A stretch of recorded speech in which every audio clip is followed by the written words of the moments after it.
یہ چاہتے ہیں کہ میں جو حقیقی آزادی کی تحریک ہے اس سے پیچھے ہٹوں، اور یہ اس لیے کیا جا رہا ہے کہ یہ کرپٹ چوروں کا ٹولہ، امپورٹڈ حکومت جو ہمارے اوپر مسلط کی گئی ہے، یہ چاہتے ہیں کہ میں اس کو قبول کروں۔ میں آج آپ سب سے اپیل کر رہا ہوں کہ آپ کو اپنے حقوق کے لیے، اپنی حقیقی آزادی کے لیے سب کو نکلنا پڑے گا۔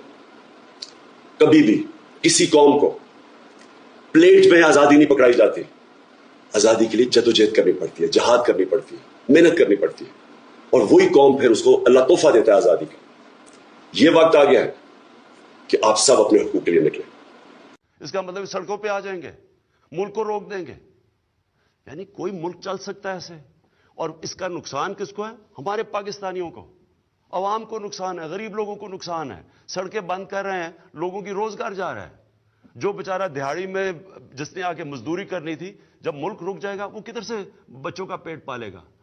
تو میں آج اپنی عوام سب سے یہ کہنا چاہتا ہوں، کسی صورت آپ نے آپ کو اکسانے نہیں دینا۔ یہ کوئی اسلام کی خدمت نہیں ہو رہی، یہ ملک سے دشمنی ہو رہی ہے۔ یہ ملک دشمن عناصر اس طرح کی باتیں کرتے ہیں۔ نقصان کس کا ہے؟ فائدہ کس کا ہے؟ پاکستان کے دشمنوں کا ہے۔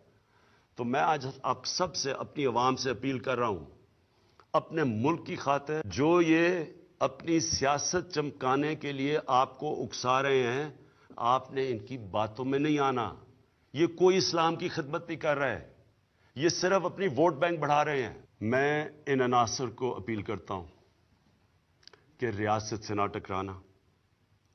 میں آپ کو یہ اپیل کرتا ہوں کہ اس ملک کی خاطر جو کہ مشکل برات سے نکل رہا ہے، اور اللہ کا شکر ہے آگے اچھا وقت آ رہا ہے، آپ اپنی سیاست چمکانے کے لیے، اپنے ووٹ بینک کے لیے اس ملک کو نقصان نہ پہنچائیں۔